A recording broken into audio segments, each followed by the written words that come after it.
So I hate it. Take two. So I hated that because it was the texture. The meatloaf had the texture. It was fucking disgusting to me. I hated it. The spinach was just slimy, and the green beans were just like slimy as hell. And go like an adult now, like yeah, I like it. It's fun. It's great because it's healthy and shit.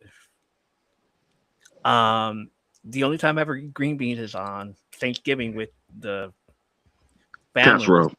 Yeah, casseroles with the family and Green stuff. bean casserole. Other than Yeah. that, I hate it. I hate meatloaf. I will forever hate meatloaf. I don't like meatloaf. I will I never eat. tolerate it. I tolerate it now more than I did when I was younger because my mother would always cook it all the fucking time. And I got burnt out on that shit. You know what I'm saying? Right. But now, I could tolerate it. It's all right. But I get what you're saying. Like, man, young, you get tired of this. I ain't shit all the time, though. Josh says you just haven't had the right person make it for you, Evo. Oh.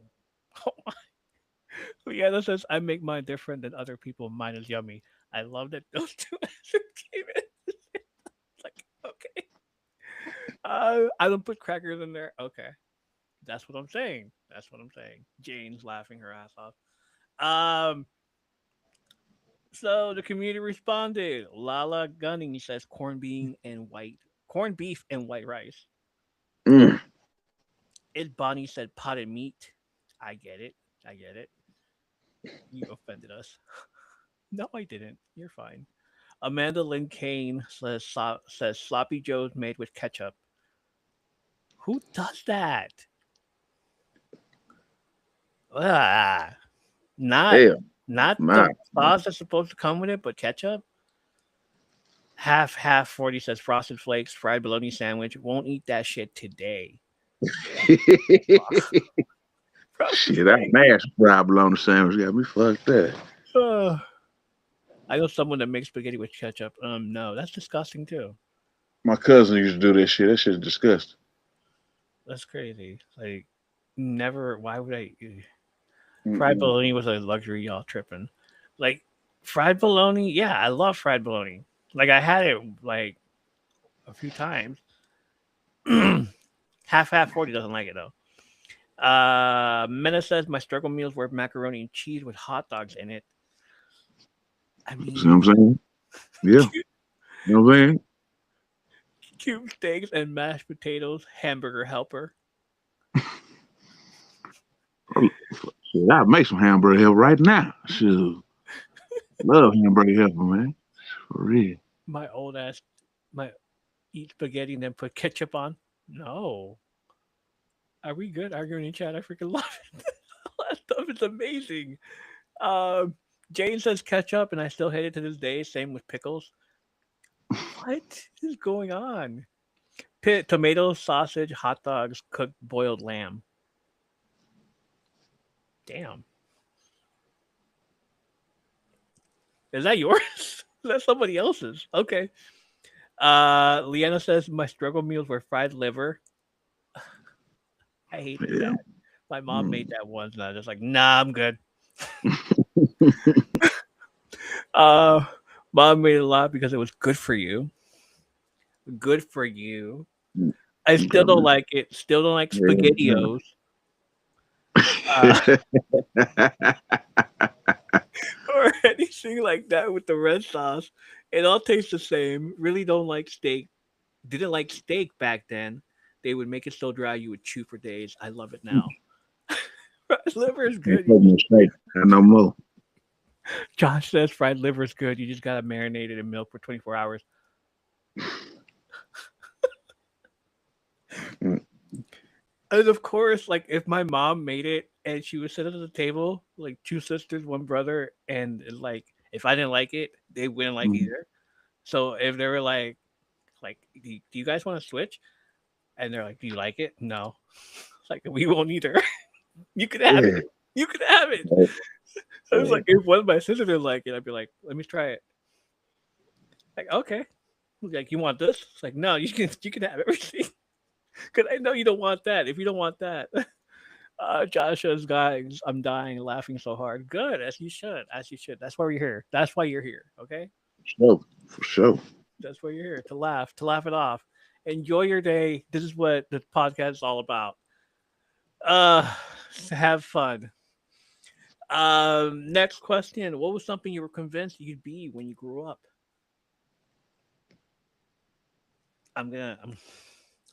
With all the love for wrestling, dude, and writing, I was convinced I was gonna be a wrestler. Like I was doing all this stuff. The crotch chop at the teachers at Mm.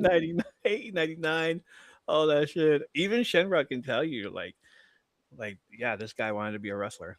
He was like Mhm. fucking beating people up at school, putting them in fucking suplexes, chokehold, all that shit.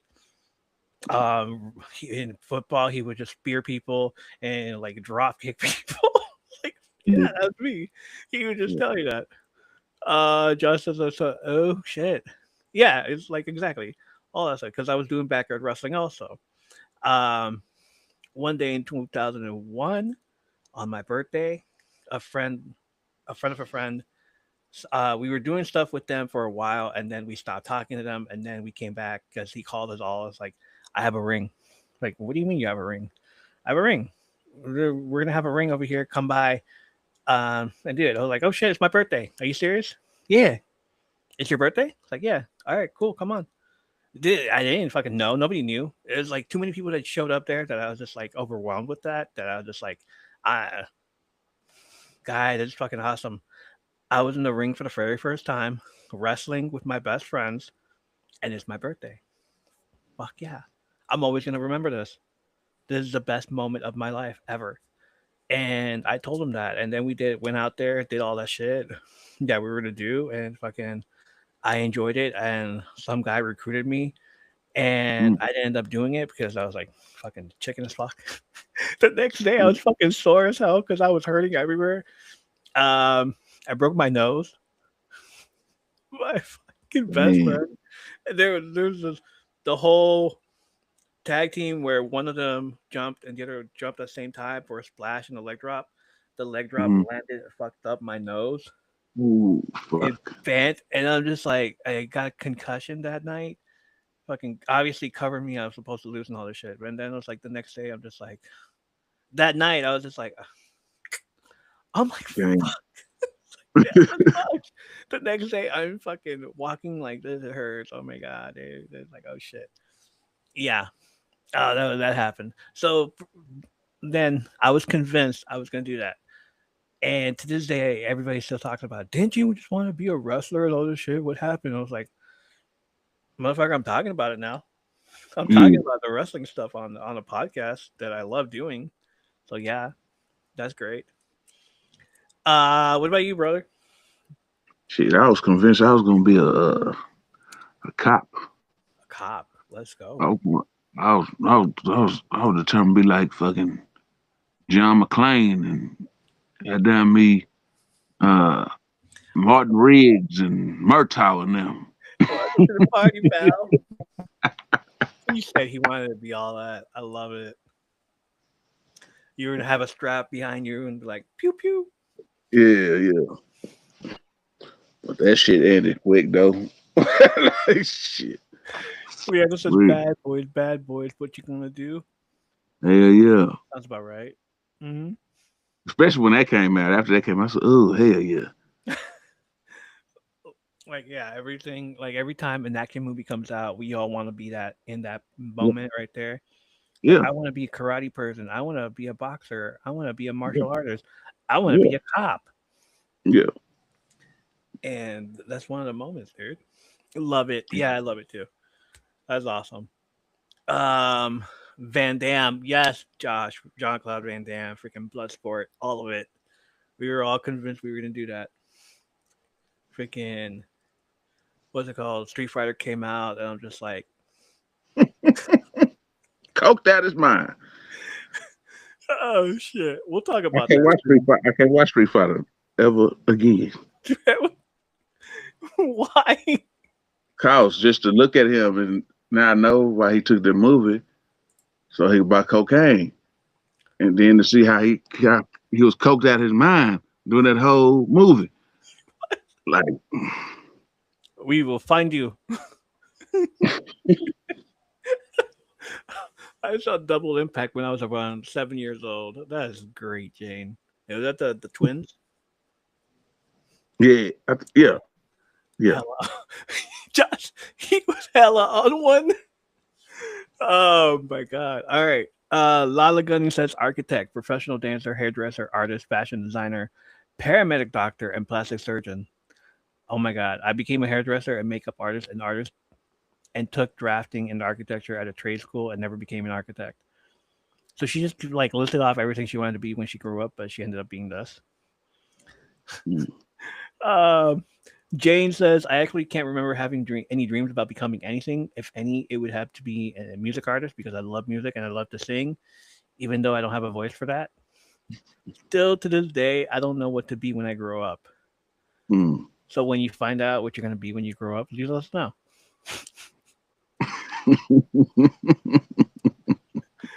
Welcome back. Katie Hoffman, 41, says, I wanted to be either a special education teacher or a social worker therapist.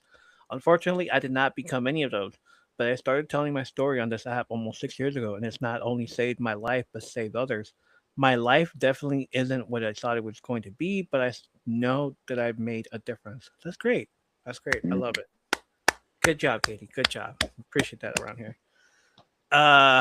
Beautifully Broken wanted to be a veterinarian, but got married and had my babies. Not a bad trade. You know, you go from fur babies to real babies, human babies, of course. Vamp Slaying says, I dreamt of being a professional equestrian where you work with horses, run around, all that stuff, jump up and Yeah, down. I yeah. fulfilled that dream and taught and trained for 17 years. It ended up breaking my mind and my body. I love the horses, but teaching became horrible after the rise of social media and parents wanting to know why little Susie, who rides the 18-year-old school pony once a week, isn't jumping 3 feet courses like the girls on Instagram. Mm. Dang. I'm like, you can't just set standards like that. No. Oh, Leanna says I wanted to be a special education teacher, but just didn't work out. Mm. Meta says I used to want to be a veterinarian, but couldn't put down animals. Nah, I get that. Yeah. Yeah, I get that. Quinn Quigley says a mom, and then I found out my shit don't work. Fuck. Then fucking bitter irony. I finally became a mom when I was 34 via IVF. My heart walks outside my body. She posts a picture of her kid dressed in costume. That's fucking awesome. I love it. Momo Depp.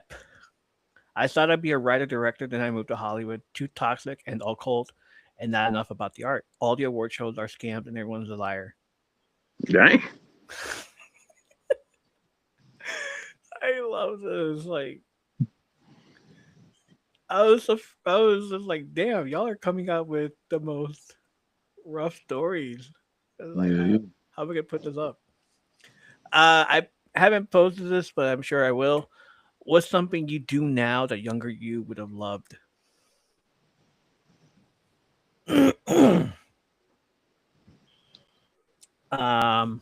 This right here. Yeah. Podcast. Yeah. I said earlier in the week, imagine us in the 90s having a podcast, having this type of setup, and after schools, or even Yeah. after everything, the Attitude Era. Mm-hmm. I was like, holy shit! Did you see that fucking match with Shawn Michaels and Bret Hart? Mm-hmm. Survivor Series? That was crazy, man. Did you see Shawn Michaels do the crotch chop? We're all gonna be doing that. Oh no. So I got suspended the other day. I kind of went up to the teacher and told him to suck it, and he called my mom, and now I'm no longer allowed to watch wrestling. Right. What do you think, chat? What should I do? Should I run away from home or tell my mom? No, I'm kidding. Shawn Michaels, Razor Ramon, the very first ladder match. Hell yeah. Oh my god, dude. That match was crazy. Can you believe they went up to a ladder? Fun fact though, the very first ladder match was actually between Shawn Michaels and Bret Hart. I don't think you knew this, but I was doing some digging and old video cassette tape, and I found that one. Yeah, Mm. Well, I ain't even know that shit. Dang. you should do an episode on that where we go back in time in the '90s and just like react to what we used to do back then. I found an old Coliseum tape. Yeah, that was a good old Coliseum tape. It was. Yeah. See, now people don't know nothing about them Coliseum tapes, though. I I know. remember the Coliseum tape. Yeah. I remember too. Who remembers? Like hashtag who remembers. No, Leanna's saying that I should do like just go back and do some reaction like I was a kid and react to something that happened back then. Oh my Mm. god, did you see that? Did you hear about Bill Clinton and that one girl? What was her name? Monica something? That's crazy, bro. That's crazy. Is it true? Did that really happen? No way. What about TLC? TLC's awesome, bro. But they're going bankrupt. what else? God damn. What else Hell, happened? I ain't even know Baby Don't Have a Win bankrupt. I thought they just quit singing and shit. I know. Then Oh the shit. new album came out. I said, where the hell they been? So, I would laugh so hard. I'll do one. I'll probably do one. Hell yeah. But yeah, my younger self would have loved to do this, to be like have this set up and be like talking to the bros, talking to everybody and saying like, so in school today, I found out that this one girl slept with her teacher. I was like, oh shit. mm. Knowing my ass would be like, how come she didn't sleep with me?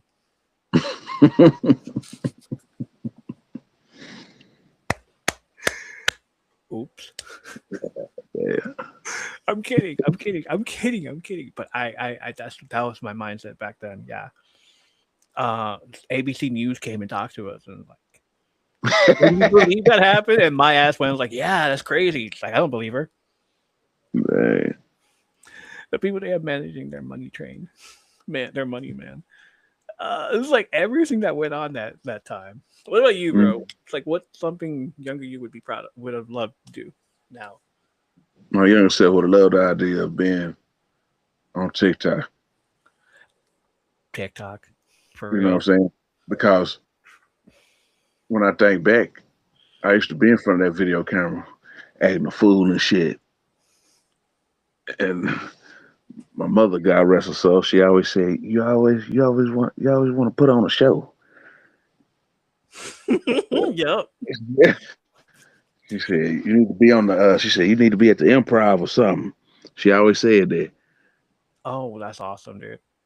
She always said that. She said, I don't know why you don't go there to the improv, tell no jokes or nothing. I'm like, nah, I ain't shit. But now I look at it now, I'm like, maybe I was destined for that shit. Yeah, man. Shoot, you know. But he would have loved, my younger son would have loved this, talking about wrestling and movies and stuff and all that You, shit. especially you, like your setup would be cassette tapes back there. Hell yeah. Yeah, and CDs. They over there. They're The over there. cassette, Oh God, he the has cassette, them too. cassette tapes over there on the other side of the room. Yeah. Just to be Oh, sure, fuck that.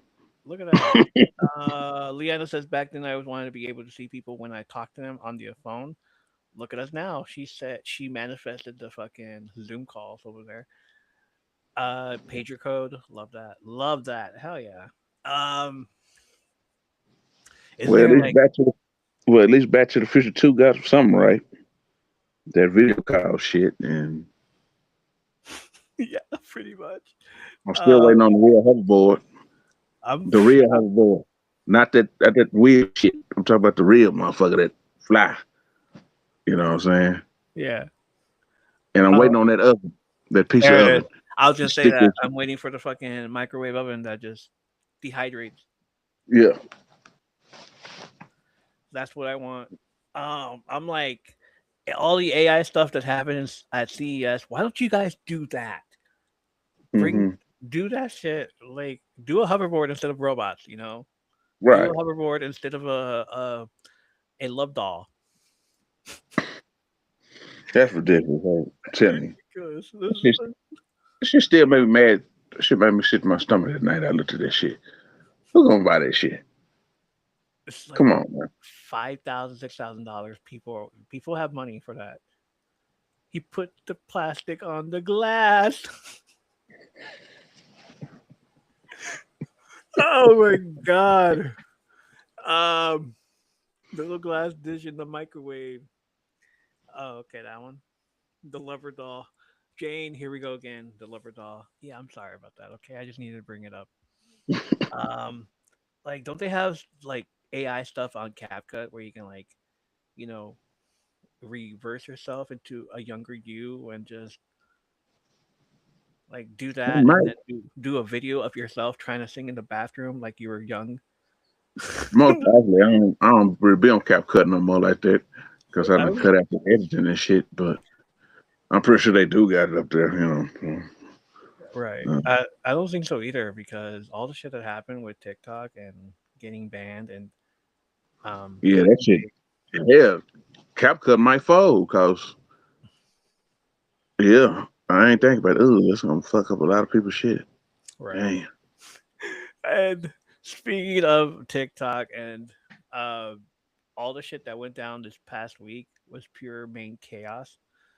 No views, then the power outage, then the panic spiral, then the quiet, uncomfortable realization that a lot of people deeply spiritually missed having their spy, their Chinese Yeah. spy back in the algorithm. Because the U.S. version of TikTok had us feeling invincible. And like I heard people saying like, "Oh my god, my content! Oh no, I'm at 0 views! Oh my god!" In the blackout, new apps spawned overnight, like gremlins fed after midnight. Uh, Mm. Everyone became a tech pioneer for 36 hours, posting the same video to the same 12 people with the same caption. Well, I guess we're here now. This is what's going on. This is what's fucked up. Blah blah blah. Then TikTok flickered back on, and suddenly views returned. FYP snapped it back into place, and everyone pretended they weren't emotionally affected, just like last year. It was just Yeah. like last year. But we were affected because this week reminded us of one universal truth. We don't just want an algorithm. We want that algorithm, the old Mm. algorithm, the Yeah. Chinese spy algorithm. We want it back. Mm-hmm. Like now all I see is religion and um uh freaking dates. Freaking dating apps. Like why? I was like, it didn't affect you, Jane. I understand. Yeah. Oh, it didn't affect just the U.S. It affected us foreigners too. Oh no, but Yeah, we cause she couldn't like I went to do with her and I had to wait a whole day. It would say duet not available for the video, so I would have to wait till the next day to oh do it. yeah, I did that, huh? People out of the states, yeah, it fucked up everything though. It You know what did. I'm saying? You know what I'm saying? So I mean, I really wasn't tripping on the views or the likes or nothing no more. Cause I done got that out of my system. I don't give a fuck. I don't give a fuck no more. We all said I that. don't, We all said that. Like, all right, I I don't don't, care anymore. I don't give a fuck no more. If it happens, it happens. Hell, Uh, I've been trying to get out for 3 years. So I like you shit. try to get out, they Mm. pull you back in. Yeah, exactly. Exactly. Just when I Uh, thought I was going to pull me back in. God damn. God. So we don't just want an algorithm. We want that algorithm, the one that knows our trauma, our nostalgia, our hyperfixations, and exactly when to show us a raccoon, a conspiracy, and a core memory in under 90 seconds. I want that 2020 algorithm. Exactly. Exactly. That algorithm. Shit. Um, so an app just like what was the other the Chinese app that we went to I didn't one go, night? but everybody was like Oh, Red okay, Note. okay. Red Note, yeah. And then fucking 2 days later, everybody came back to TikTok and fucking forgot about Red Note. There's another app called Upscroll. Upscroll is a new social media app that blends features from platforms like TikTok, Instagram, and Twitter. letting users post short videos, photos, text, stories, and message each other. It's not built by Meta, ByteDance, or any other usual big tech giants. It was started by Issam Hajizi, a Palestinian, Jordanian, Australian, all three, Palestinian, Jordanian, and Australian. Mm. Damn. Technologist who previously worked at places like Oracle and IBM. Okay, just because you work for Oracle, doesn't make you. I still don't trust them. Mm-hmm. What's going on, hoodie guy? The timing isn't random. Upscroll exploded in popularity right when TikTok US ownership and algorithm changed, and many creators and users felt frustrated by TikTok's intermittent glitches, view drops, and feeds that felt strange or inconsistent. That combination, tech weirdness, distrust of algorithm control, sent a lot of users searching for alternatives, and Upscroll ended up ranking at the top of the Apple App Store's free charts in the US, even ahead of TikTok for a moment. Upscroll markets itself around a few key ideas that set it apart from TikTok: chronological feeds, no shadow bans or favoritism, minimal agenda driven moderation, and transparent tech goals. It tries to put control back into users' hands instead of corporations. So is it the next TikTok? Is it way too early right now? Upscroll is growing fast and attracting attention mainly because of TikTok's shakeup. Not necessarily because it's already a perfect replacement, but its rapid rise in downloads and buzz across social platforms shows that a lot of people are curious to explore something different. Here's the thing. I went there. It looks great. It's not the same. Mm. I want my trauma back. I want my trauma. I want my trauma with TikTok, basically. Mm-hmm. Like I get that TikTok doesn't let is fucking up my views and everything, but at the same time, it's a love hate relationship there, and we trust it. Mm-hmm. It's like it's under new ownership, but we still trust it. It's like, hey, you and I, we've been together since 2020. Don't fuck with me now. I'm not gonna No. start another. I'm not gonna start another relationship with somebody else and expect the same thing with the old relationship. Right. You know, like it knows my trauma. It knows what I like. It knows this. It knows that. I go to here and it's like I gotta start anew. I gotta set up the trauma. I gotta set up the new stuff. I gotta tell it what I like and what I don't like and all this stuff. And here it's like you all know what I like. Mm-hmm. It will eventually get better. I feel it will. Hoodie says with my job, Oracle's involved with. Okay, I do. Okay. Yeah. Leanna says she knows. She knows. We all know. We all know what we feel.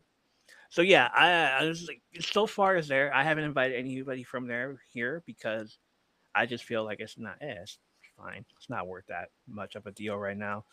Like if it gets bigger and we get like something like lives and like uh, better toys in that place, because right now it's like Twitter, it's like Instagram, it's like TikTok. Like the only reason we like TikTok is because it's not like Twitter or Instagram. The only reason we like Twitter is because it's not like this for and this one. The only reason we like Mm-hmm. Instagram is because it's not like this and like this. We don't want an app that is like all of these things combined. We just want an app that is one thing. Toys, ma'am, you know what I mean. All right, yeah. So that's about it about that. Where are we? Royal Rumble stuff.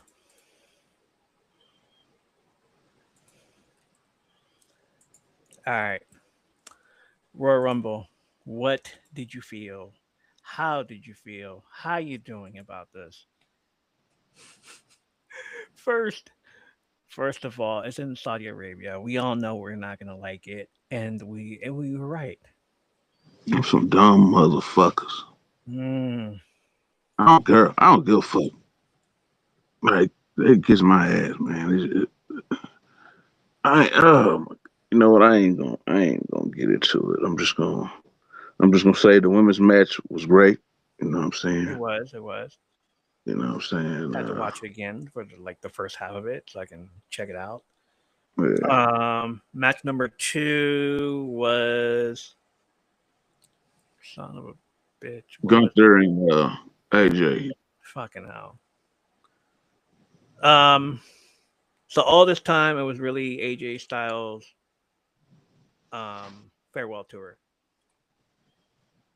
Mm. Uh You should at least anybody let my man retire in the States, though. yeah, at least do that. Shit, man, for real. Like, There's your loophole. He was gonna like place his gloves in the middle of the ring, then he said, nah, I ain't done. But everybody's talking about the wording he's retiring from WWE. yeah, And, next week he'll show up on fucking TNA. yeah, A few months from down the line, he'll show up in New Japan, maybe yeah, AEW. Speaking of yeah. AEW, did you see Tommaso Ciampa showed up there? Boy, that boy showed up there quick than a motherfucker, didn't He did. It was like fucking psycho killer. he? Um, And I don't even but fuck with AEW. And I don't even fuck with AEW like that. I'm like, right. dang. Like, shit. Uh yep, it sounds like late night talk. It sounds like late night talk. We're talking late night stuff. Next match was Drew McIntyre and Sami Zayn. Obviously, the most underwhelming thing is just didn't feel like a pay per view at all. It was like this match. This match, it was. I believed it when it was Roman Reigns versus Sami Zayn. Mm-hmm. I believed it then. I didn't believe it now.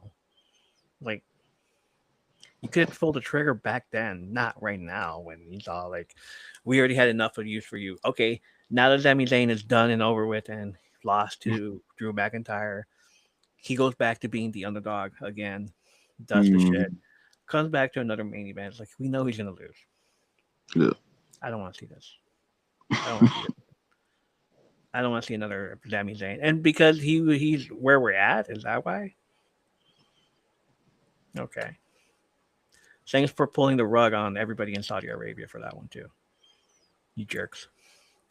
Um, Main event, men's Royal Rumble. um, Braun Breaker comes out, or Oba Femi, fucking Oba That boy, Femi. he gonna, that boy got a bright future. That's a big boy. That's a big boy. Yeah, I like that boy. Big boy Oba Femi comes out. Wait for the second one. Braun Breaker comes out, and I for sure thought we were gonna have a banger. But no, our boy Seth Rollins is in a fucking mask. We know it's him. Does the foot stomp and puts him back in the ring and Oba throws him out. Yeah. And then here comes all the rest of the big boys. Just all the rest of the big boys just show up to fight Oba, and I'm just like, it's gonna be like this for a while. And um until Cody Rhodes shows up, of course.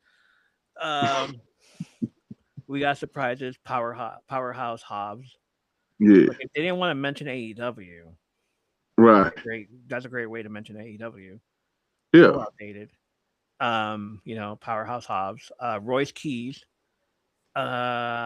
Royce. I think I saved it. Hold on. Ice Cube Sunset it. O'Shea Jr. Mm-hmm. Royce was his dad's name, and Keys is his daughter. That's what's up. So Royce Keys. Yeah, I didn't save it. That's what's up, My though. bad. Yeah, it is. Like I love that. Like Yeah. there was a moment where Royce and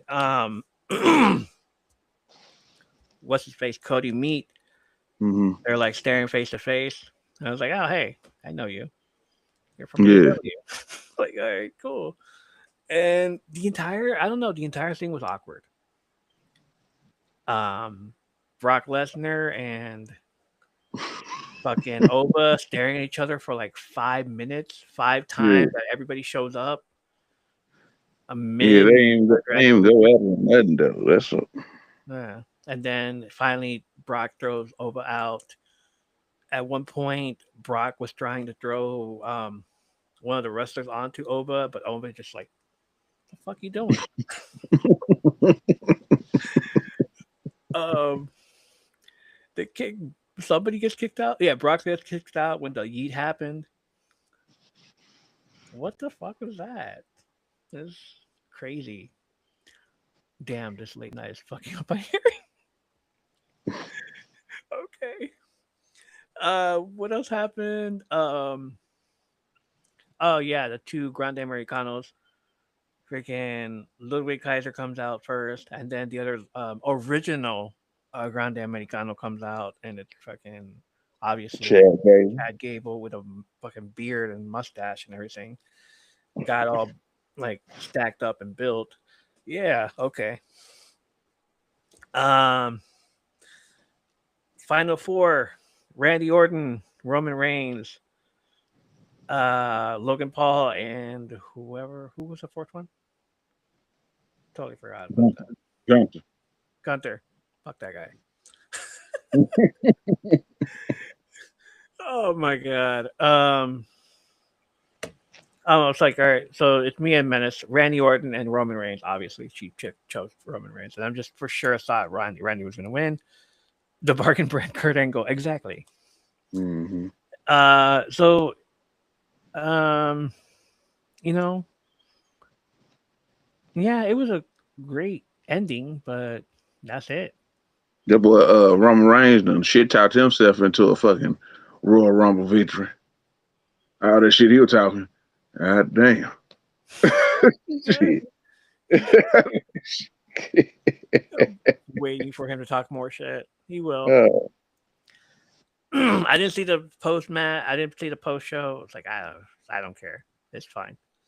I'm I out. saw Liv Morgan goof ass out there yelling like he don't want the world title. Oh God, yeah. Gunther showed up. He was talking his normal shit. Triple H came out, stupid ass crowd in Saudi Arabia. Saudi Arabia was just saying stupid shit for like 15 minutes. 1 second they saying fuck Triple H. Next second they saying Y2J. Oh yeah, where was he? Nah, they're gonna save it for after WrestleMania. He's on tour. He's still on tour with Fozzy. Yeah, So they're gonna save it for after WrestleMania. There's that no man way got committed. he comes out right Yeah. now. We're gonna save that for after a few more months. A few more months. Yeah. The day after WrestleMania, the Raw after WrestleMania. That's where it's gonna be Mhm. at. Yeah. We're gonna get that whole reaction. We need it. And like after all that reaction from them, you still want us wrestling WrestleMania there? A Raw after WrestleMania there? A WrestleMania? I'm down there, like I'm almost to the point where I might not watch it next year. Yeah, I don't feel like watching either. Even if somebody has a fucking stream on there, it's like, I'm good. Yeah. I'll wait for another like the next day for like Yeah. other people to fucking post them. He's trying to focus. um, all right, we're gonna talk about this next week, but this week the Super Mario Galaxy trailer came out. The new trailer. Did you get to watch it, I watched it the other day. Yoshi? I'm telling you, that boy, he gonna be the standout of that whole fucking movie. He will. And that's what I said. Like, I hope there's a fucking part three where we hit Yoshi's Island because that was freaking amazing. We Yeah. didn't get the actual like backstory of Yoshi where he was found like on it with an egg, Yeah. But at the same time, it's like, all right, I guess this will do. Yeah. Maybe the next one's like it'll tell you how Yoshi came out and stuff. Trying so I hard. mean, hell, they would never explain in a video game. He just popped his ass up. So Anyway, okay, for sure. uh, from TechCrunch.com, Spotify rolling out group chats. After launching a messaging feature late last August, Spotify is now rolling out group chats. The company announced this week that users can now share the podcast, playlist, and audiobooks they're listening to with up to 10 people. You can only start a chat with someone you previously shared content with. For example, if you have a collaborative playlist with someone or have joined a jam or a blend together, you can start a conversation with them. That's great. The move comes as Spotify continues to invest in making a streaming app more social. Over the years, the company has gradually added social elements, including features such as comments on podcasts and the ability to follow someone and see what they listen to. Spotify previously noted that users should continue sharing content user outside the app, as its messaging feature is meant to complement that. Messages are encrypted at rest and transit, however, they are not protected by end-to-end encryption. You know who else had this feature? MySpace, Mm. where we listen to music, Yeah.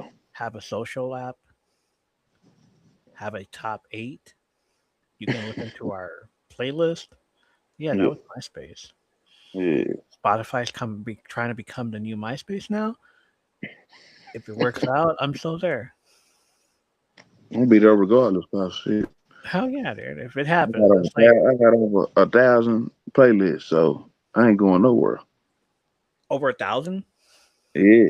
Hey, I get it. I have like around 60. I'm It new to ain't. it, so Yeah.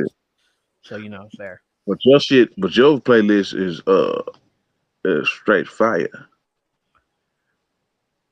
Let nobody tell you different. Cause I was jamming that shit the other day. I was like, ooh, shit, it jamming. He got hit after Oh, hit on this motherfucker. okay. Yeah, Like, yeah, yeah. All dang. right. Yeah. The Gambit and Rogue Yeah. playlist, Yeah. the Luna Snow playlist. Hell yeah. I love it. For sure. So If it tell them becomes Alexa. Alexa, play lip gloss. If it becomes a fucking a streaming and social app and a streaming app, that'd be great. I'm still there. Yeah. All right. Have you heard about McDonald's having changeables Happy Meals that came I out? ain't heard about this. You heard about that? No, I haven't heard about it. You What's up haven't with heard that? about it? Mm-mm. McDonald's bringing the changeables back on January 27th. It's already here, and you can get them inside Happy Meals nationwide. USA Today reports as a direct response to years of fans' requests, especially across social platforms. So if you have been waiting, this is your official green light. Back in 1987, the changeables landed with 6 toys. Each one stars an everyday McDonald's item and then transformed into a robot or a dinosaur. Then Mm. McDonald's followed with another series in 1989 with 8 toys and a third in 1990. Therefore, did not feel like a one-off gimmick. It felt like a full-on toy universe you could chase. Meanwhile, the concept was simple. You could hold a fries box or a burger in your hand, and then it would flip into something wild. The little moment of surprise was sticks, and also why people kept asking for them long after they disappeared. Here's the 16 toy lineup. 16 characters. Each one is modeled after a classic McDonald's element. Some turn Mm. into robots, others turn into dinosaurs. One even goes completely off the rails. A Boobot, a jack-o'-lantern boob bucket that transforms into a robot. A Bagdil, a to-go paper bag that transforms into a dinosaur. A Vash, McNuggets box that transforms into a dinosaur. Min E, drive-through menu display that transforms into a robot. Cap, McDonald's baseball cap with a face. D1V4, hamburger that transforms into a robot. Fries, FRI13S, world famous fries that transform into a robot. Fergon paper wrap hamburger that transforms into a dinosaur. T for Rex, Happy Meal box that transforms into a dinosaur. Drinkovius 999, soda machine that transforms into a robot. Gala, an apple bag that transforms into a robot. Exchange, front desk ordering computer with a cash register that transforms into a robot. Curtis the Divine, trash bin that transforms into a dinosaur. Keo, a self-ordering kiosk that transforms to a robot. Sizzlesaurus, a condiment bar that transforms to a dinosaur. And Taurus, food disposal that transforms to a robot dinosaur or vampire hybrid. Because this is a limited time Happy Meal run, the simplest move is to treat it like a short season, not a single step. First, keep a quick checklist on your phone so you know what you already pulled. Then rotate visits instead of stacking them because availability can vary by location. If you're collecting with friends or family, trading duplicates becomes the easiest way to finish the set. Finally, if you care about condition, stash the toy somewhere safe right up after you open it.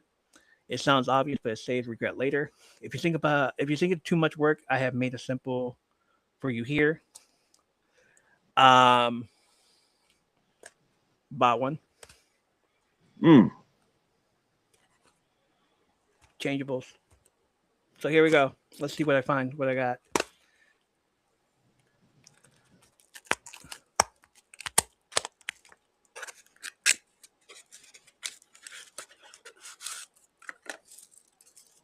Does it tell me what it is? Made in Indonesia. It's a Taurus. So this one is a food disposal that transformed to a robot vampire, dinosaur vampire hybrid.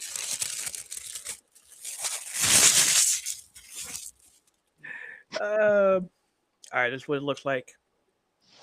Where you at? Where's the computer at? All right, here we go.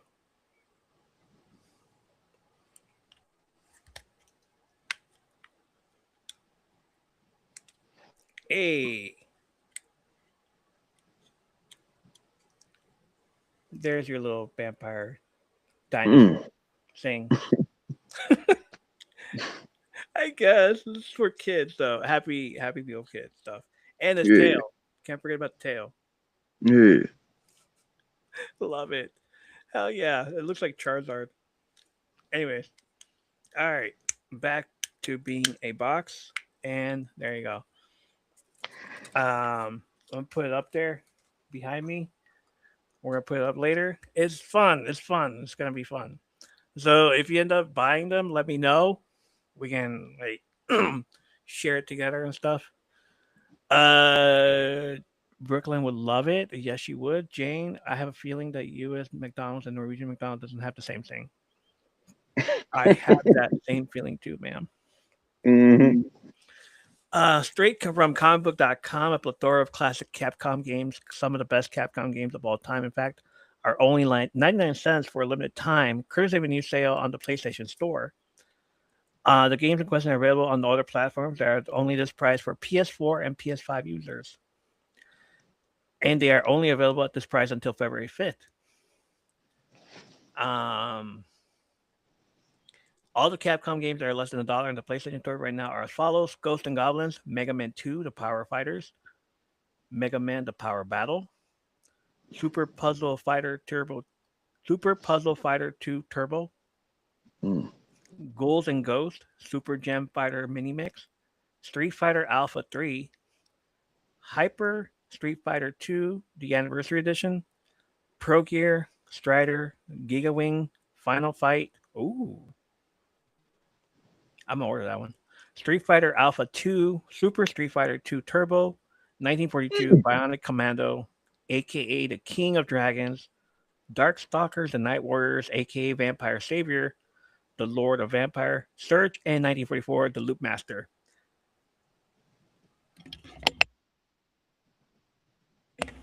Sorry, you guys had to hear that.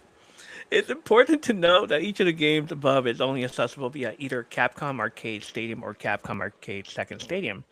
Each game can only be launched through these. The good news is that both are free to download, including on the PlayStation Store. So you got this, brother. You got this. Think of both as virtual arcade cabinets. However, where classic arcade cabinets are very expensive, these are free and the games are basically free as well. It's unlikely Capcom is ever going to discount these games to less than 99 cents. So do it. I'm being told to drink water. Okay. We're good. We're good. We're good. Thank you for reminding me that I gotta hydrate. So what do you think? Were you gonna buy some of this stuff? Might jump on that Street Fighter. I'm gonna jump on Final Fight actually. I'm digging that. Holy shit. We got another. Hold on. We have a last minute addition to the growing up struggle meal. Say Bay 808 says ramen noodles and hot dogs. Mayo and bread, grilled cheese and tomato sauce out of the can, canned or dry beans and rice. She hated everything. Cream of wheat by itself. Oh. Hey, yeah. Plain or with brown sugar if we had it, or whatever was in the cupboard. My parents tried to make a meal out of it. And I'm not gonna lie, I would probably eat some of this stuff. Well, some of this still. Damn. Anybody else? Sloppy Joe with me. No, that's it. That's about it. I love that there was a last minute edition. That's what's up. All right, let me go straight to that freaking video that I wanted to show you.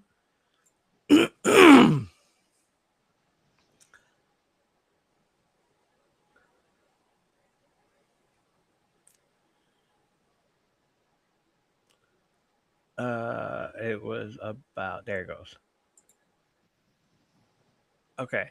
Um, and I'm gonna share it with you right now.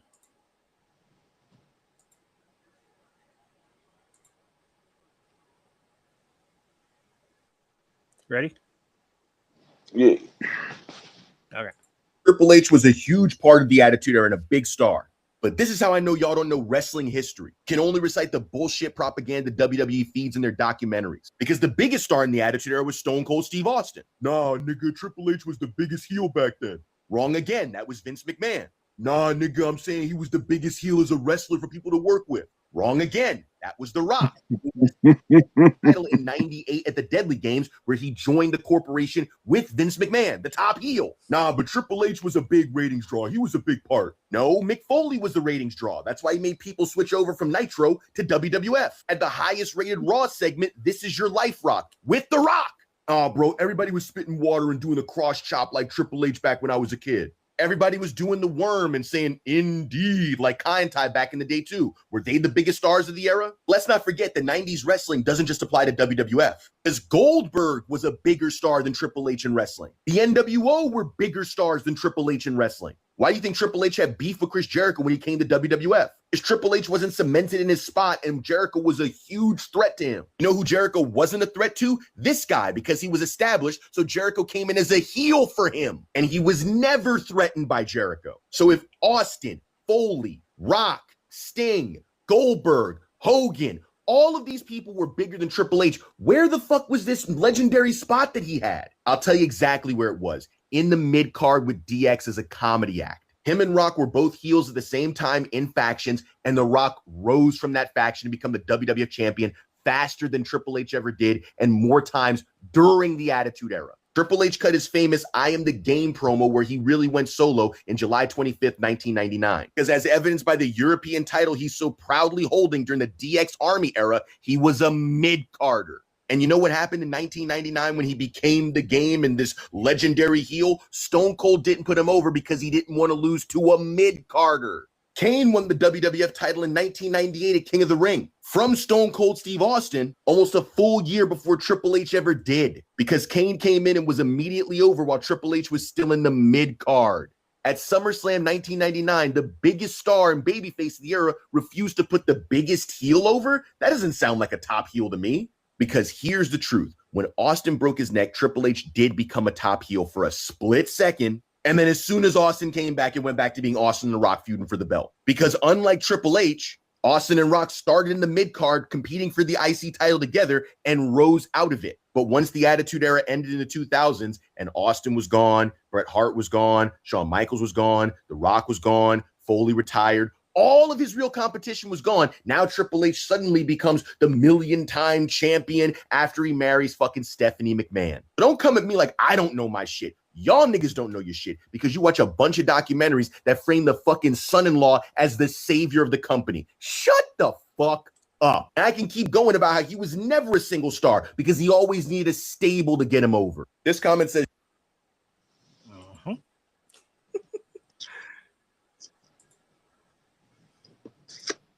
Okay. And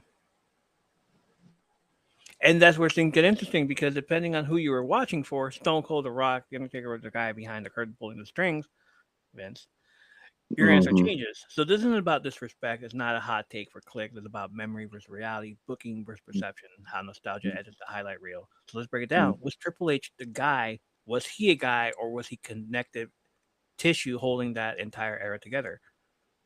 Hit pause on the timeline for a second and let's dissect this. Was Triple H the guy to you?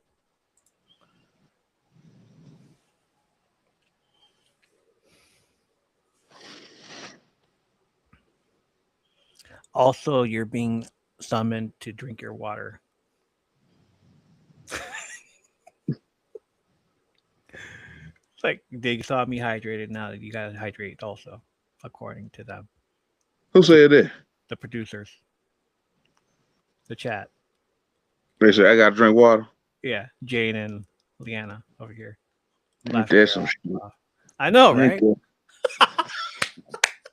my goddamn mama. Shit. Shit. Tell me what to do. Shit. But you're gonna, but he's gonna do it. You fucked up. He just-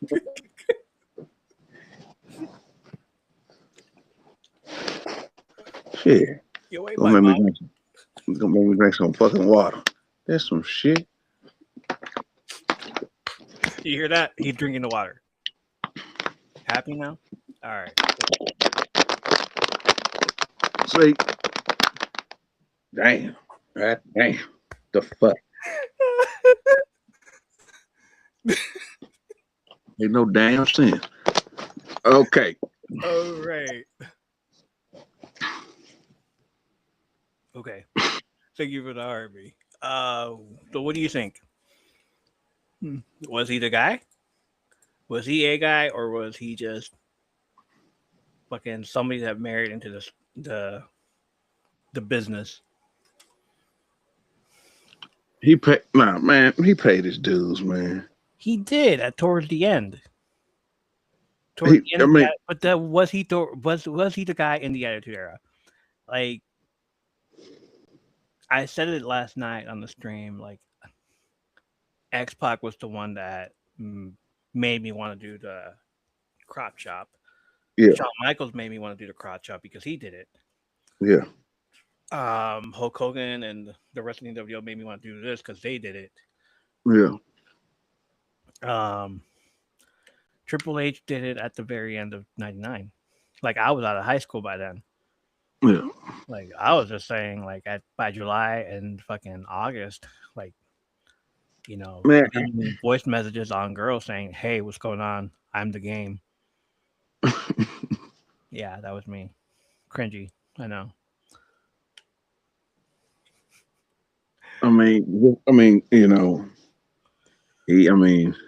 he married into the family, and it's always put a damper on his shit. It always has. Mm-hmm. That's the first thing everybody bring up. Oh, he was handed that shit. He was handed that shit. But we gotta think back at the time. Austin was hurt, and Rock stepped up. They had their rivalry.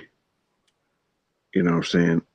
He's a very important part of the Attitude Era, though. Was he like top notch? No. You got Austin, Rock, Taker, Mankind, and you got Triple H. You know what I'm saying? It's just hard to say, man. Like, it really is. But that doesn't discredit his legacy, though. It doesn't. You know what I'm saying?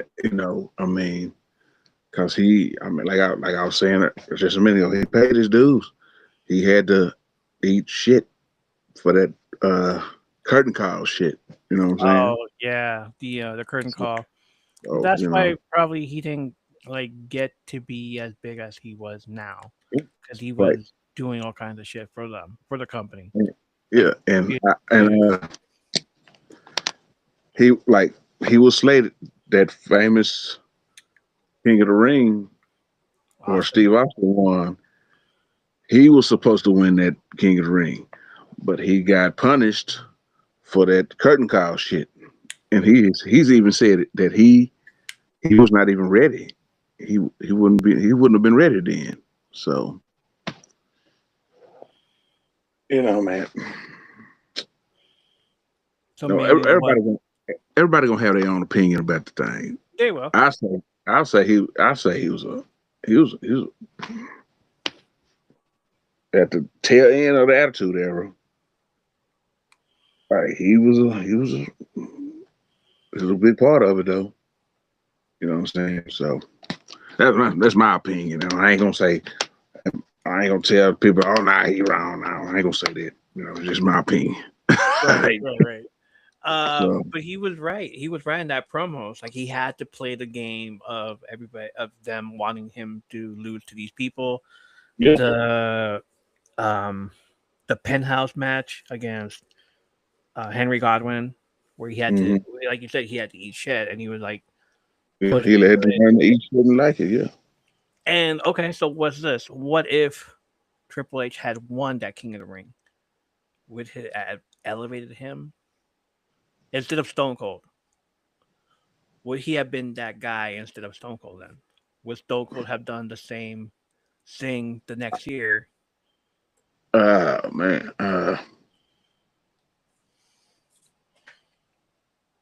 I don't think so. I mean, I think he would have, because we would have never got Austin in that position. Right.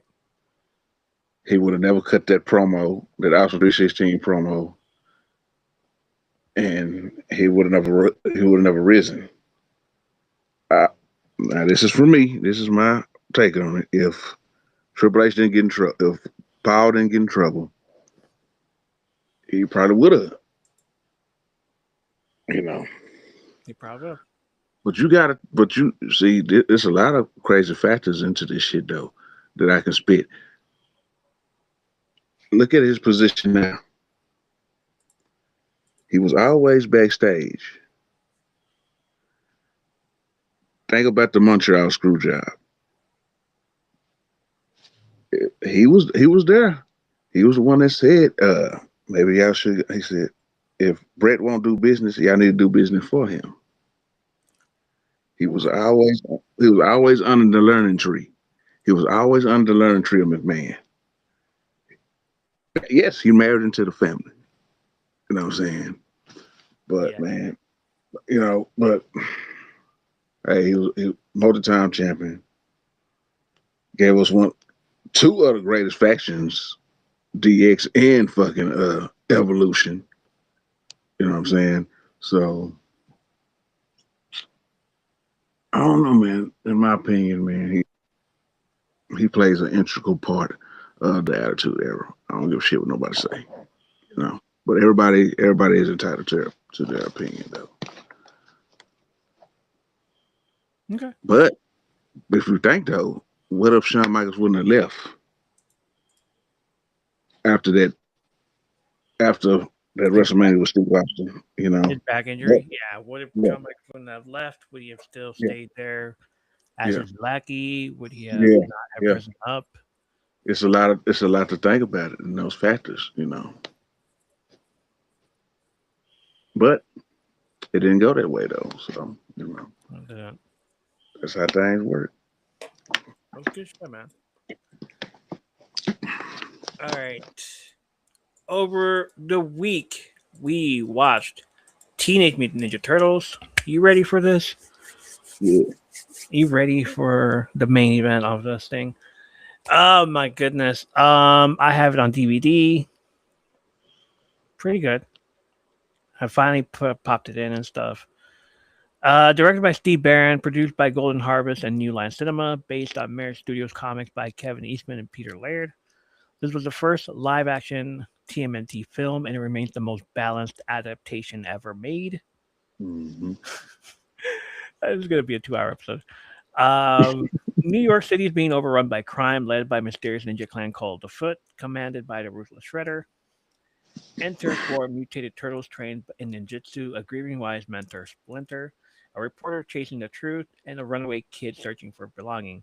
At its heart, this is a story about family, anger, belonging, fathers and sons. It's a martial arts crime drama wearing a comic book mask. Turtles are Leonardo, voiced by Brian Taki, Raphael, voiced by Josh Pais, who ends up being in all 3 films, the only one in that movie to be in all 3 films. Michelangelo, voiced by Robbie Rist, and Donatello, voiced by Corey Feldman. Mm-hmm. The suit performers were different from the voice actors, adding to the illusion of life. Humans, April O'Neil, played by Judith Hogue, often unfairly cyanide later. This version is tough, smart, and fearless. Was she? Yeah, she was. Casey Jones, Elias Koteas, a perfect mix of rage, humor, and broken humanity. Shredder, voiced by James Saito, and stunts by David McCarran.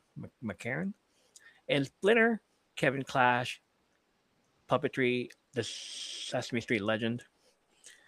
Um, it had a dark tone, violent rooftop fights. Shredder is a legitimate threat. Splinter's murder backstory. April as a serious investigative journalist from the Marriage comics. It also has from the 1987 cartoon, color coded mask, individual turtle personalities, humor and pizza obsession, catchphrases without parody. This movie is the bridge between indie comics grit and Saturday morning accessibility. Mhm. What did you think of it? What is your take on this movie, dude? Because I know you love this movie. I did too. Like I said, I think a couple weeks ago, maybe last. I don't think it was a couple weeks ago. It was last week. Last week, that it holds a special place in my heart. That's my mother. She took me to go see it after I had surgery on my mouth for my fillings. Okay. You know what I'm saying? But as a child, I mean, I was just excited because it was a Ninja Turtle movie because I was watching a cartoon and shit. But as I got older, Yeah. I looked at it and I'm like, ooh, I said, damn, this is fucking dark. It is. Like watching it It's, now, it's very dark. it's very dark for that time. I mean, but it happened before, like I said last week about with Batman Returns. Well, Batman Returns came out after that though, but still, but that was the first one that was real. It was real dark. Mhm. You know what I'm saying? From just that fighting style, them using their weapons. I mean, the language. This wasn't no kid movie by any means. Like, I mean, and you think back then, it wasn't no CGI. It wasn't no special effects. This was puppets.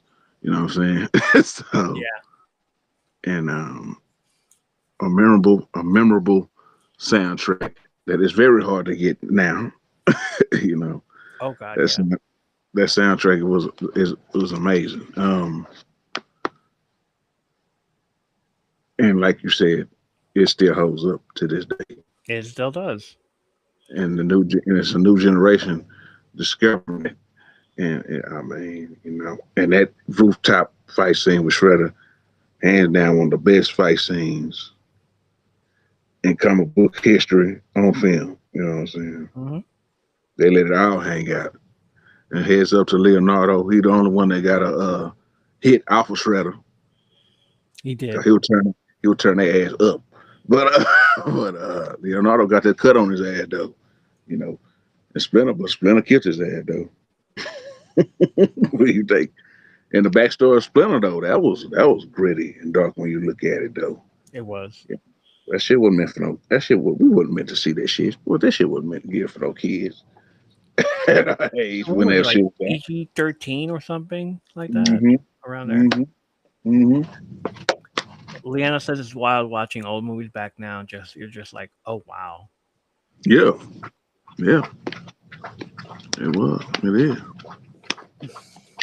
I hate I didn't get to see it when it was re-released in the theater. I would really love that, but Oh, buddy, you're gonna love this next one then. Um, this is the first one that I saw. I didn't see this in order. I didn't know about this at all. What I saw first was Secret of the Ooze. Yeah. And that was because I saw this first. So it's like, oh shit, this is my favorite Turtles movie. And then I watched the first one. I was like, damn, this is so different. What the fuck? Yeah. Wow. Yeah. Okay. Yeah. And then the third one, obviously, it just took you off of it. Like this is weird watching it. Really, the third one was just a money grab for them. It was. For new line, So, yeah. Easter eggs and deep cuts you might have missed. Sam Rockwell is in this, a Foot Clan kid. That's the one at the very end that tells them where the hideout is at. Oh yeah, yeah. This is his first major on-screen role. Mm. The Foot Hideout arcade equals temptation, mirrors real-life youth recruitment via gangs. Raphael's Rage mirrors Marriage comics issues number 1 through 7 almost directly. Mm. The voice of the guy, the voice that said he wanted to give him a Brooklyn accent because you don't hear the same accent in number 2 or 3. Right. Casey Jones Vigilante brutality is intensely uncomfortable. intentionally uncomfortable. He's not a hero. He's a warning. He's Batman. Where he just wants to beat you up for being for stealing some money. Yeah. Yeah. Splinter's meditation room includes subtle nods to East Asian religious iconography, a quiet rebuke of Shredder's corrupted honor. The farmhouse scenes are pure grief cinema, shot like an indie drama, not a kids movie. He is Batman. Mhm. He is. Yeah. And watching this back, Judith Hogue made a fucking great April. Yeah. Because the second one was like, damn, this is different. The narration of this, as like I was hoping for the second movie to be like this too. After watching the first one, I was like, oh, what happened to the narration? You know, it's like, what happened to the third movie? I know for the second one they knew because the first one was just too fucking dark, and so they wanted to gear more towards kids. They And like wanted I to said, play. last week, if you go back and look at part 2, they do not use their weapons at all in that damn movie.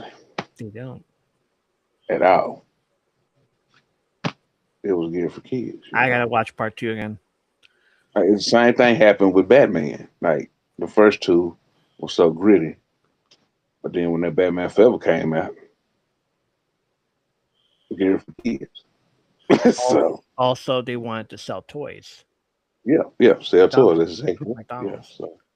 Yeah, So, you know, in order for that to do that, they have to make it a fun movie for the kids. Yeah. While Teenage Mutant Ninja Turtles 2 went full Vanilla Ice, the first movie keeps things restrained. New Jack Swing, hip hop undertones, minimal score during emotional scenes. It's trusted silence, rare for the era. Why it still matters is set the gold standard for practical creatures effects. Jim Henson's Creature Shop proved comic adaptations could be dark, emotional, and profitable. It is the highest grossing indie film of its time. It influenced the Batman 2022, the tone, the Daredevil Netflix, and Logan's quieter grief beats. In hip hop and nostalgia culture, it referenced constantly in Wu-Tang Clan imagery, streetwear, retro reboots, and it became a generational handshake. Oh, you grew up like that too? Like you watch TMNT? Yeah. Like, all right, cool. We're friends now. TMNT never talked down to kids. It trusted them with fear, loss, responsibility, and chosen family. It let heroes be sad. It let villains be seductive. It let pizza be comfort food and symbolism. You didn't. The reason I like pizza is because of this. Right. You know. Yeah. The 1990 Teenage Mutant Ninja Turtles movie didn't succeed because it was fun. It succeeded because it took kids seriously. You have the DVD? I have. I don't know if I have the DVD anymore. I think I donated it to my job. Because of a movie? But I have it on.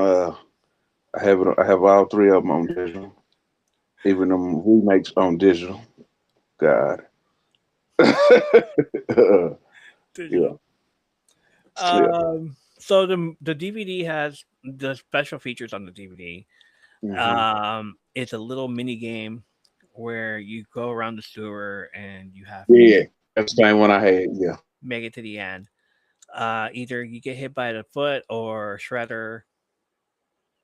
Yeah, you get hit by the foot or the Shredder. You got to make it towards the end. So many ways I did that, and it's like, oh shit, okay, fine. It also has bio for all the turtles, Splinter, and Shredder. And you're okay, love it. Okay, and then subtitles, English, Spanish, or all that. And that's about it. No big deal.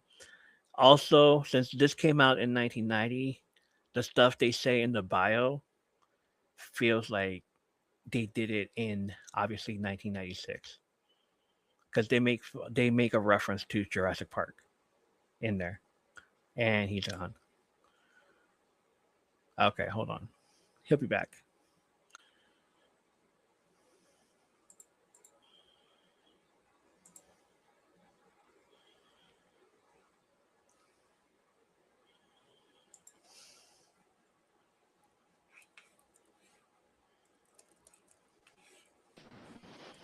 Okay, love it. There you go. What happened? All right. So, what happened? What'd you hear? You were talking about the game on the DVD Okay. special So, feature. so the special features on the game, it had the foot and Shredder, and then that's it. The bio of the Turtles plus Shredder and a Splinter, and then you can also tell that the DVD was made in around late '90s because there's a reference to Jurassic Park, which came out in 1993, and the movie came out in 1990. So it's like, you know, like they're doing their bios later on in life, later on and stuff. Out of all that, I'm gonna give the DVD cover, the DVD itself, like own the DVD because it's physical media. I'm gonna give it a 7 out of 10. Not enough special features in there. I want more. I want like a making of, and especially which I found out there was other stuff in there too. Robin Williams was a big fan of the franchise, provided Jute Hogue with information regarding her character through her comic book collection. The two were co-starring in Cadillac Man, 1990, when the Turtles film went into production. This was the highest grossing independent film until the Blair Witch Project, having made 135 million in domestic box office and 66 million in the foreign box office. The actors who physically portrayed the Turtles also had cameos in the film. Josh Pais, who plays Raphael, plays a passenger in the backseat of a taxi cab after Raphael hopped in the cab's hood. Oh shit, what was that? The turtle jumped over the car. Michelin Sisti, who plays Michelangelo, plays the delivery pizza man who delivers the pizza to the turtle sewer. He was 35 seconds late. Leif Tilden, who plays Donatello, plays the foot messenger that meets April in the subway station and slaps her. Yeah. Fucking, I have a message from Shredder. Keep your name. Keep his name out of his fucking mouth. That's where fucking Will Smith got it from. Keep my master's name out your fucking mouth. David Foreman, who plays Leonardo, plays a gang member in a warehouse during Tatsu's fight with the kid wearing the red boxing type gloves. He's the one leaning forward when Tatsu says, "Never lower your eyes to an enemy." That's fucking awesome. Many sources have believed that David actually appears when Tatsu confronts Casey when he and Danny free Splinter. According to Josh Pais on the podcast I was there, the director Steve Barron was fired near the end of production as the producers thought the film would become too dark. It is uncertain how different the film would have been if he had final cut. However, fans are still curious about what the differences would have been. That's what I want for these special features. Judith Hogue was a freaking menace. She was hard to work with. She did not reprise her role as April in sequels because she didn't care for the 6-day shooting schedule and the movie's violence. Originally, Steve Barron wished to replicate April O'Neil's jumpsuit look from the early Marriage comics and Teenage Mutant Ninja Turtles cartoon. The look was going to be more closely resemble a cartoon with a yellow-colored jumpsuit and a big head of red hair, as opposed to a green jumpsuit and brown hair. However, Judith found the jumpsuit horrifying, and the idea was nixed. Dang. The yellow raincoat April wears in the beginning of the movie is an homage to the yellow jumpsuit she wears in the '87 cartoon. Yeah. So, she doesn't want movie violence, but ends up being in a fucking Halloween Town. Yeah. That was very violent for my eyes. 7 out of 10 for the DVD. A 10 out of 10, 11 out of 10, 100 out of 10 for the freaking movie.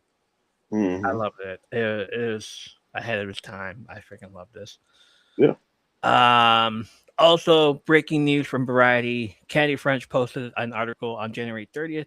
Phantom Entertainment, Saga Arts, and Warner Brothers Pictures will re-release Teenage Mutant Ninja Turtles 2: The Secret of the Ooze in theaters nationwide for 1 week, 35th anniversary engagement running March 13th to the 19th. Mm. The 91 sequel will be presented theatrically for the first time in newly restored 4K format, offering longtime fans and new audiences a chance to revisit a fan favorite film with enhanced picture quality and scale. The announcement follows the breakout success of last year's Teenage Mutant Ninja Turtles 35th anniversary theatrical event. Originally planned as a 2-day engagement, that re-release expanded to a 4-week run, cracked the domestic box office top 10 and grossed nearly $3.7 million. In addition to the feature presentation, the March anniversary engagement will include exclusive bonus content. A never-before-seen featurette titled Ninja Turtles Revolutions will screen before the film, featuring co-creator Kevin Eastman.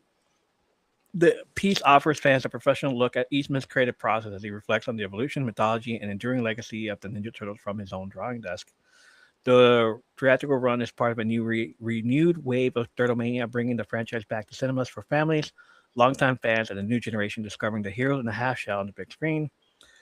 It will play exclusively in theaters from Friday, March 13th through Thursday, March 19th, with showtime varying by location. So, around March, I think, we're going to rewatch Turtles 2, Secret of the Ooze. I got the DVD. I'm ready for it. And then I'll probably going to hop on this from Friday to Thursday. So, yeah, I'm probably going to go to one of those nights and watch it. Yeah. Because that'd be great. And just come back and tell you how it was. What do you think of the movie, dude? Like, it's 100 also? Like a 10 out of 10?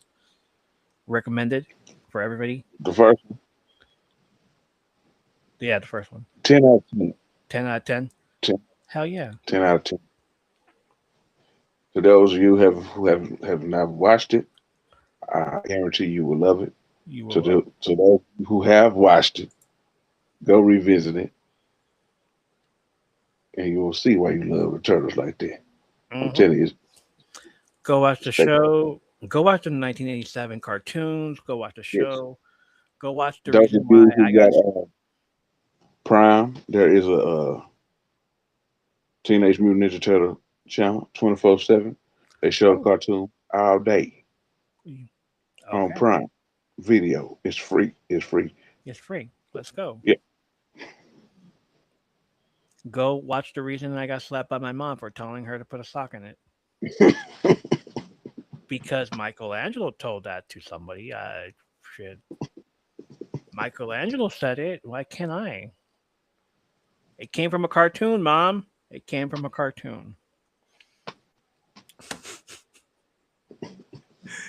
Oh shoot. You're right. That's a fucking awesome episode, dude. I love it. Yeah. You ready to go? Yeah, let's get it. Let's get out of here. And just like that, the tokens are low, the arcade lights are flickering, and you can feel the hum of the machine starting to fade. Tonight, we ran the whole floor, from Royal Rumble chaos and results to digging through memories of McDonald's Happy Meal toys. I'm still going to play with this. I'm going to treat it like it was a freaking fidget spinner right now. Look at this. Happy Meal toys that somehow never survived childhood but live rent-free in our brains. We talked about new apps popping up on the horizon, what happens when platforms shift hands, and where people go when the algorithm feels unfamiliar. They go to somewhere else, and then they come back because we want those familiar algorithms. We do. We love our trauma. We love trauma bonding with other people that love our trauma also. We hit the Super Mario Galaxy trailer, that Yoshi moment that made a whole generation stop scrolling and ask the big questions again.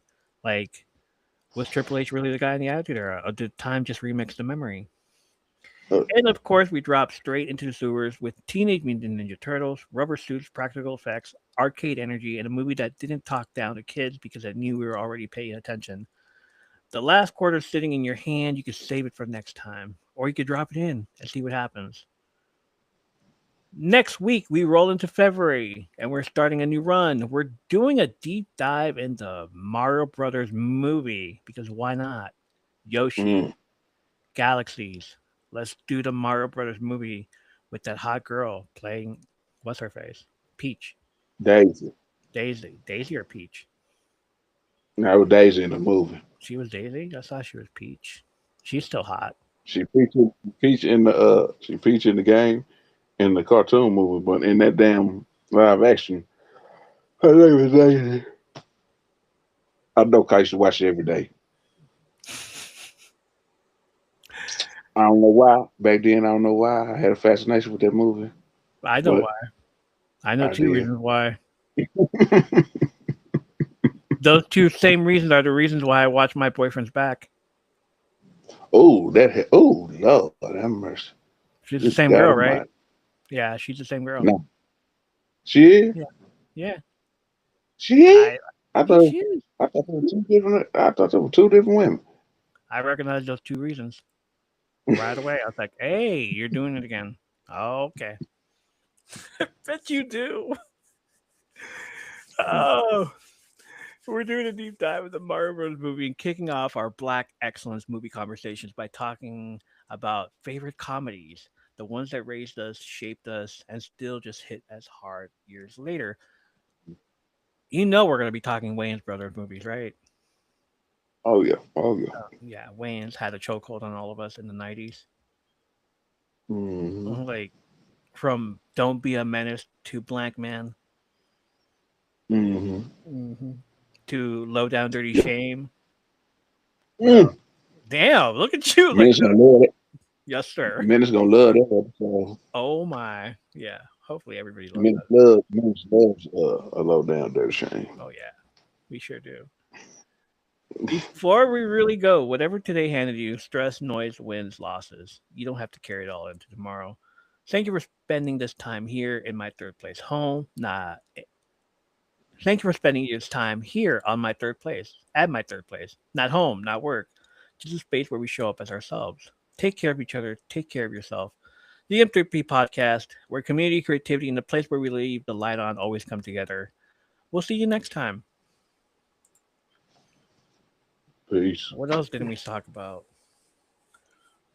What else should we talk about? It was like I was thinking Boomerang also. What do you think? We ain't leaving. Boomerang. Was that a comedy? It's still I mean, it's like a romantic comedy. So yeah, we can talk about Boomerang. Boomerang? I was like, I was looking Yeah. up like comedies in the 90s. It's like Soul Food. It's like that wasn't a comedy. Hell no, that was a fucking drama. That was a family stuff right there. Yeah. Yeah. Jane says I did show up as my sassy overtired self this time. You did. And Sure. thank you for reminding us we have to drink our water, by the way.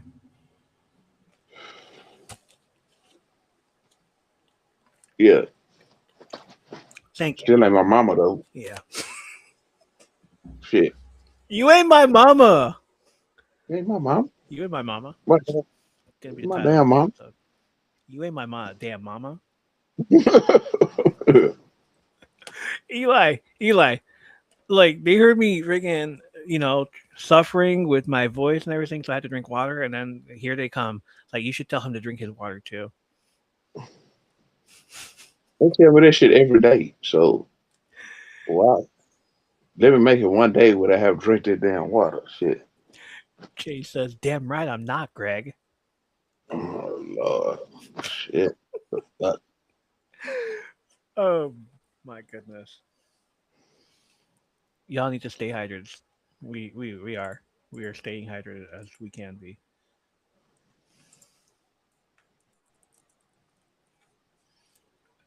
Um, what else are we doing next week? So Mario. Mario, 90s what's that? We're gonna do Mario and the 90s black comedies. 90s black comedy Mario. Whatever Yeah. comes out with news, we'll do it. We'll do it the week of, Yeah. Like me and them were just like, all right, what happened this week? Anything that has to do with TikTok or freaking tech or anything like that, I'll add it on there. Movies. We're not gonna get Super Bowl stuff until the following week. So Okay. that the are you okay with the 7th, February 7th? Yeah, I'm straight. Okay. And also, freaking Valentine's Day lands on us recording also. Mm-mm. Yeah, February 14th. Uh, do we want to do an episode about Valentine's Day? Do we want to do anything about Valentine's Day? I don't know. Nah, let's just do a little freestyle. Fuck it.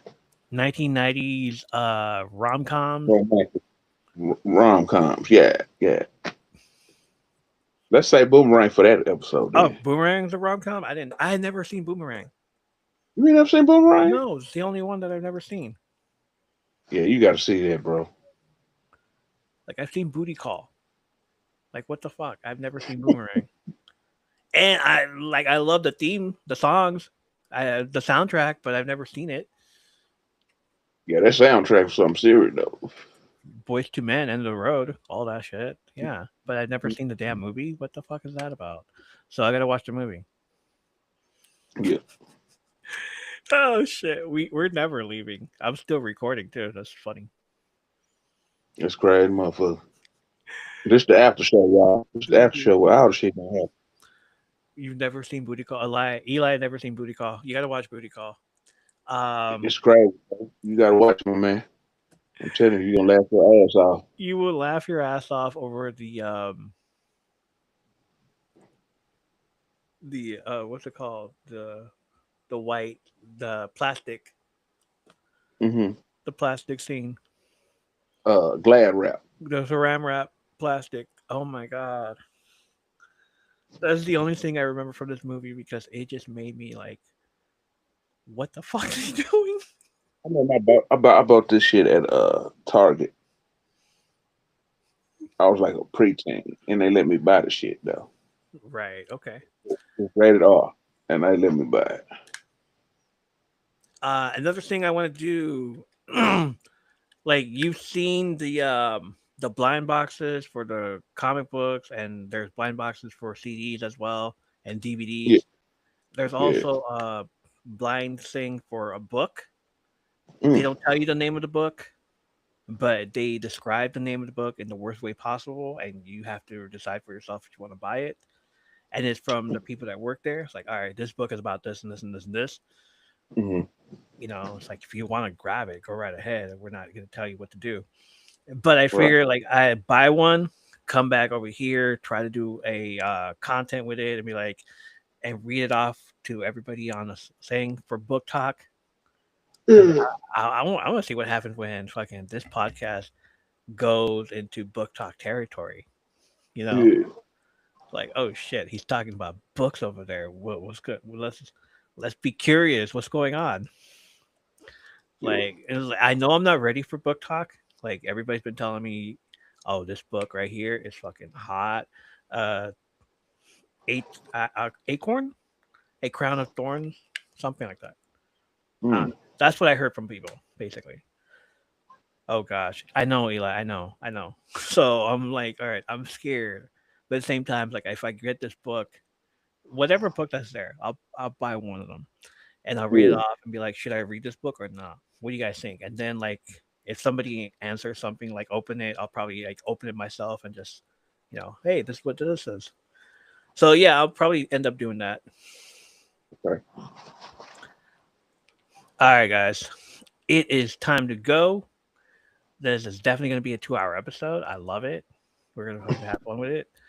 Thanks for stopping in, man. We're gonna do more shit like this, and we're gonna do stuff next week as well. So hopefully y'all guys come back, and I'll see you next week.